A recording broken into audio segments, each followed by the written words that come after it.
Assalamualaikum warahmatullahi wabarakatuh. Perkenalkan, nama saya Muhammad Rizalul Haq dari kelas Visio 5A2 dengan NIM 19103010125. Nah, di sini saya akan menjelaskan sedikit tentang praktikum manipulasi sendi pada anggota gerak atas. Nah, pada anggota gerak atas ini manipulasi sendinya itu berupa traksi. Nah, traksi ini sendiri adalah eh, suatu penarikan atau dorongan pada sendi itu untuk menciptakan space atau ruang antar sendi supaya terjadi space atau jaringan-jaringan di sendi itu kembali pada posisi normalnya. Nah, pemberian traksi ini bertujuan untuk memperlancar sirkulasi dan aliran darahnya itu.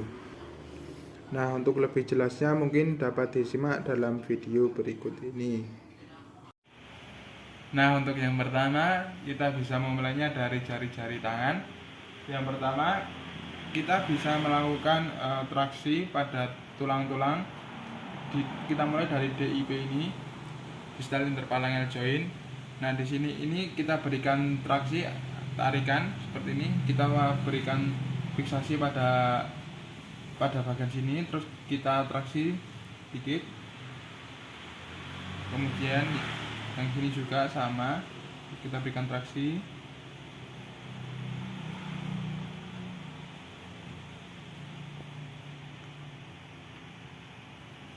Nah, kemudian yang selanjutnya yaitu pada daerah PIP atau proximal interphalangeal joint. Nah, kita bisa berikan fiksasi pada bagian sini, kemudian kita tarik supaya ada sela-sela di antara tulangnya itu. Kemudian pada bagian metacarpal phalangeal joint kita berikan tahanan di sini, kemudian kita tarik.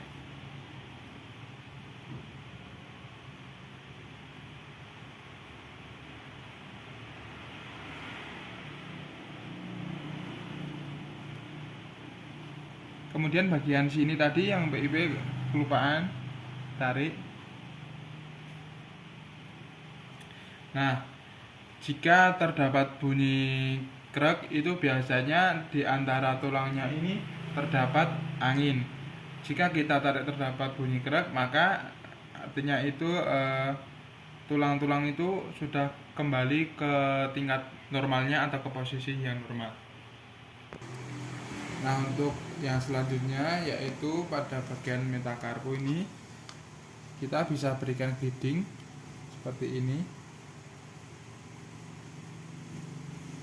Kemudian yang ini sama, berikan seperti bleeding, sama juga. Nah, kemudian untuk bagian ibu jari ini biasanya kita tekan bagian sini, bunyi.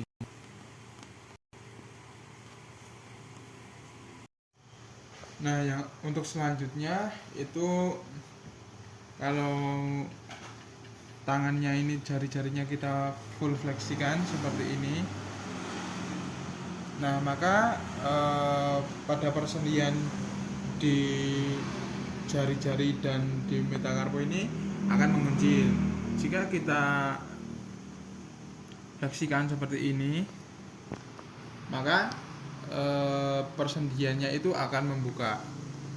Nah, kemudian untuk selanjutnya kita bisa memberikan mobilisasi pada distal radio-ulnar joint. Nah, caranya seperti ini. Kita mobilisasikan seperti ini.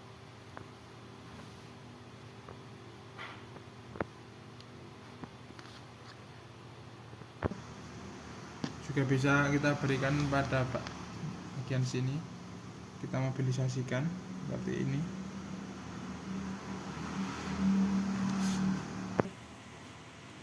Nah, untuk selanjutnya kita bisa memberikan mobilisasi pada daerah radial ulna ini. atau bisa kita berikan traksi. Caranya seperti ini, pegangannya, kemudian kita tarik, kita traksi. Tidak usah, saat mentraksi itu tidak usah terlalu full, sedikit saja, nanti tidak terjadi overstretch. Nah, saat dari traksi itu, maka nanti jaringan di area wrist ini akan membuka dan kembali ke posisi semula, dan aliran darahnya itu kembali lancar. Nah, jika saat ditraksi itu terdapat nyeri, maka kemungkinan terjadi patologis pada area wrist. Kemungkinan juga bisa terjadi CTS atau carpal tunnel syndrome. Nah, kemudian kita juga bisa memberikan mobilisasi atau traksi pada bagian luar seperti ini. Sama, kita tarik, lalu kita mobilisasi seperti itu. Nah, untuk yang selanjutnya kita pindah bagian elbow. Nah, di sini ada gerakan fleksi dan ekstensi. Nah, untuk memperbaiki gerakan fleksi, kita beri tahanan di sini.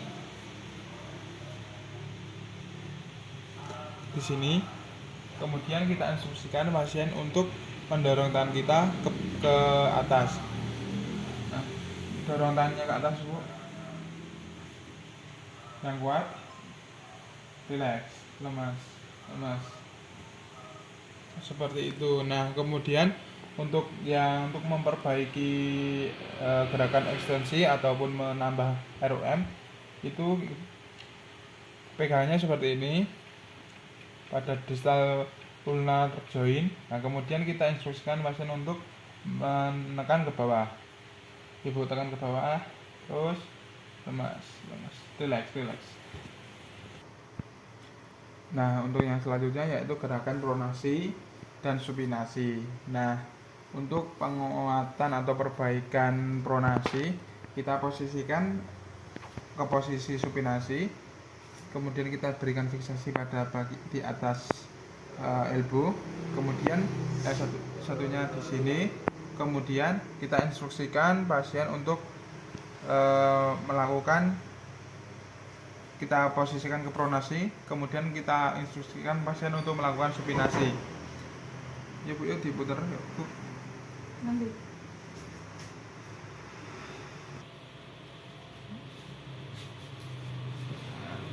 Oh, relax. Kemudian untuk perbaikan gerakan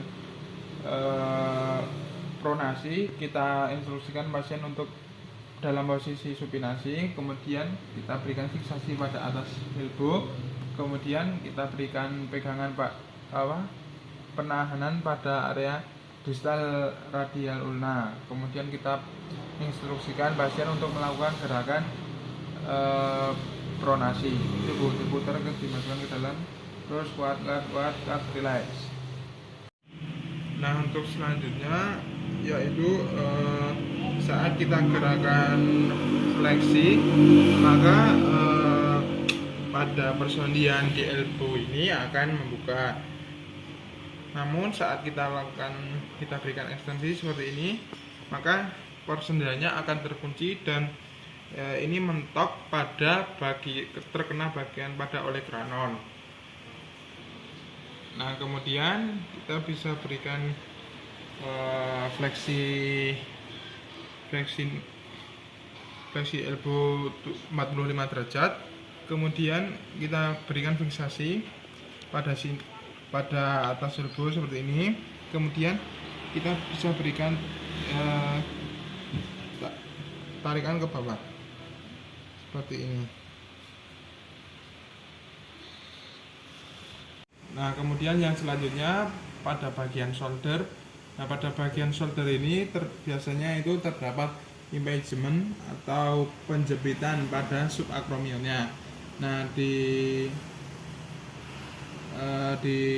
subakromion ini terdapat bursa Nah, bursanya ini biasanya akan menghilang atau bahkan kehilangan cairannya, sehingga ketemu antar tulang dan tulang.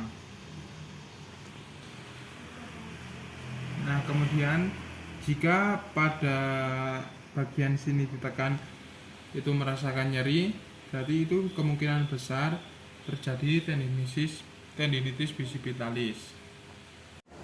Nah, kemudian yang selanjutnya yaitu gerakan seperti ini. Nah, jika itu terdapat nyeri, maka kemungkinan besar terdapat gangguan pada otot supraspinatusnya.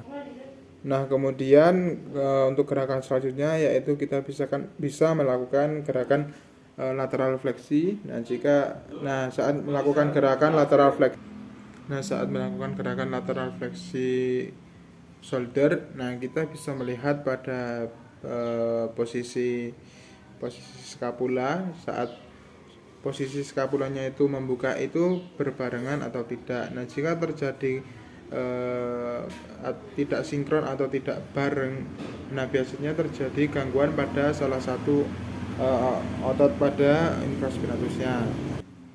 Nah, kita juga bisa melihat di skapulanya itu terdapat posisi winging atau tidak, itu dengan cara kita instruksikan pasien untuk melakukan push up. Nah, untuk gerakan traksi pada area shoulder, kita bisa menggunakan gerakan colatero-ventrocranial. Nah, maksudnya itu colatero itu kita ke dalam dan ventro itu ke atas. Nah, itu caranya kita fiksasikan pada humerinya, kemudian kita naik turunkan shouldernya. Nah, mungkin itu saja yang dapat saya sampaikan pada praktikum kali ini. Kurang lebihnya saya dalam membuat video ini dan salah kata saya dalam video kali ini, saya mohon maaf. Saya akhiri. Wassalamualaikum warahmatullahi wabarakatuh.